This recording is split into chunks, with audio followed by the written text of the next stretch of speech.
Axel, how is it possible that I've gone through an entire year and have never cooked chicken and dumplings for you? It's like my best dish. It's the favorite dish of the house. And yet, I've never made it for you. But tonight we're going to change all that. The best chicken and dumplings ever. And we are going to work with some leftover chicken. Now, I work with a lot of leftovers on the videos because I think, you probably know how to put a chicken in the oven and come out with a roast chicken, or you can just go pick one up at the grocery store in the deli counter on the way home. I'm pretty sure you've got that figured out, or you can find a recipe pretty easy for that. But making something out of leftovers, I think, is a little bit more complicated unless you want to eat the same thing night after night until it's gone. Who wants to do that? So the first thing I'm doing with the leftover chicken, which, by the way, I had chicken 2 nights in a row. I don't even know how that happened. So in order to make the chicken and dumplings, we're going to debone the chicken. So right now I have half of a rotisserie style chicken that came off the barbecue yesterday, and a few chicken legs in here from a dish we had a couple nights ago. In order to get the meat off the bone, the easiest way from cold is to steam it. So just put it in the top of your double boiler and put it on to steam a little bit. Let it soften. Don't put that much water in the bottom, because what drains down from the chicken into the water, you're going to use that. Now we're going to get your stock pot out. I have some chopped up vegetables, celery, carrots, onions, not very big pieces, but not too small. We didn't mince them up. So I've got all that chopped up, and we're going to put it in the pot with about a tablespoon of butter.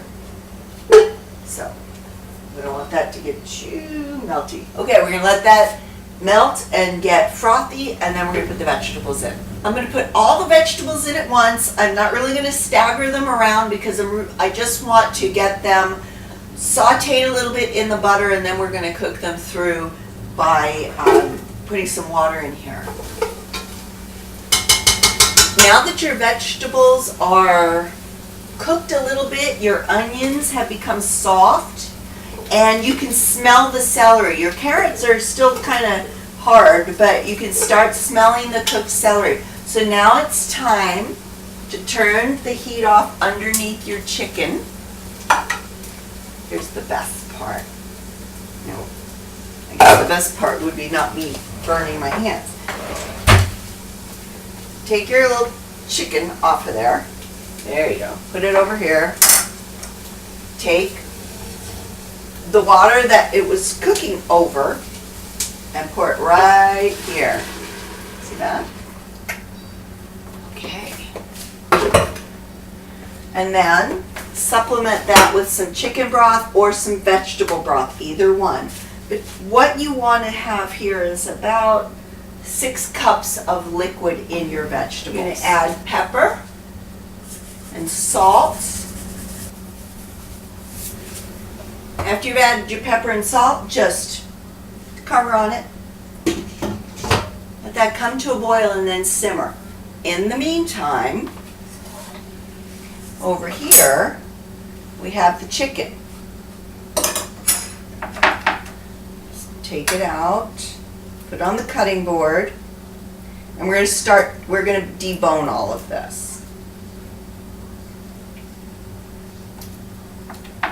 So when I debone a chicken, I make 3 piles. I have 1 pile of completely scrap that's going to go in the garbage, the bones. 1 pile of gristle, skin, and anything that I really don't want to eat, like, some, I don't know, something with something nasty on it.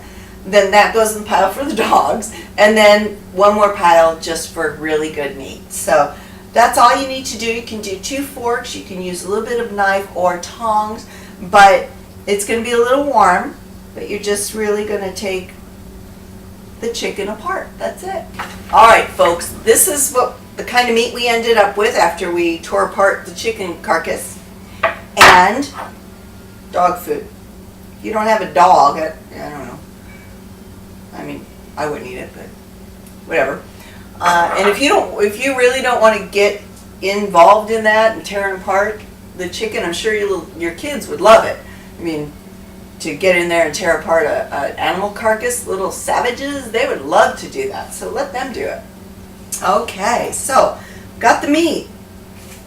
We have vegetables cooking in the pot. So now we're going to make dumplings. Over here we have 2 cups of flour, 4 teaspoons of baking powder, 2 teaspoons of sugar, and a teaspoon of salt, and a tablespoon of butter, and a cup of milk. And a whisk. So stir that all up, the butter, cut it up or smash it up in there so that it is distributed a little bit. So look, my butter is a little soft because it's Arizona and everything melts instantly. Okay, and then the milk, and you're just going to make a soft dough. You can add any kind of herbs you want, but I just like regular biscuits. And this is going to make the dumplings, so you're just going to make a nice soft dough. If it needs more liquid, like this, perhaps like it does, just add a little bit more. Because yeah, see, it's a little dry. So I have a nice soft dough right here to make the biscuits out of the dumplings. Really, it is biscuits, but dumplings, you don't even have to knead it. It just has to be really, really soft. So, and then I'm just going to pinch off some golf ball size balls like that. See that? And set them aside for dropping in.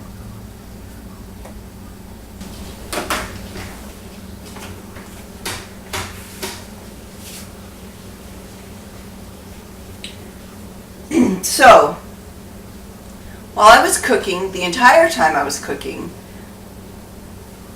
I didn't realize that I had a pair of panties stuck to the bottom of my pants.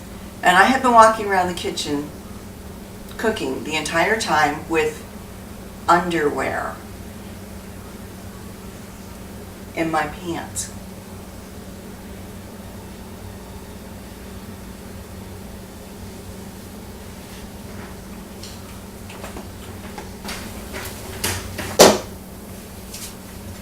Now, your vegetables that have been fast simmering in this stock for a little while, all you really want is for the carrots to be able to be pierced with a fork. That's it. Everything else is going to be cooked just perfectly fine. So, next, you're going to add all this fabulous chicken that you just deboned. So you're going to put that right in there. So take a look inside your pot. Okay, what do you see in there? You see a lot of vegetables and chicken, not a lot of liquid. Well, once you put that dumpling in there, it's going to absorb some of that liquid and it's going to become too dry. So we want to add enough liquid to cover the vegetables and the chicken in that pot. So you have a couple of choices. You can do chicken broth, vegetable broth, or even water. So I'm going to get some, I'm going to add it, and we're going to let that come to a boil. You want to come to a full boil. Look at that, boiling water, dumplings. They're going to go right in the pot, just like that. Put all your little dumplings in here and let them cook. The dumplings take about 6 or 7 minutes to fully cook all the way. You're going to put the lid on and let them rise because there's some baking powder in there and they're gonna puff up. So we're going to put the lid on and just let them cook. Axel, baby, look at those dumplings. Don't you want them? You know you want them. They're so pretty. Look at this. Watch this. Okay? That is a dumpling. Now, how do you know it's done? Let's grab a fork. You know it's done when it's, see inside there? Can you see that? It looks pretty bready. Okay? Those little dumplings are done. So we're going to have dinner. So here we are, weeknight, chicken and dumplings using some leftover chicken that we had from a rotisserie chicken. Look at this. Look how pretty that is. Oh my goodness. And the dumplings are light and fluffy. Look, I'm going to zoom in. Woo, dumplings. Axel, this is the best. Here, this is not gourmet. It's not fancy, but it's so good. Have a great night, everybody, and we will see you again next time.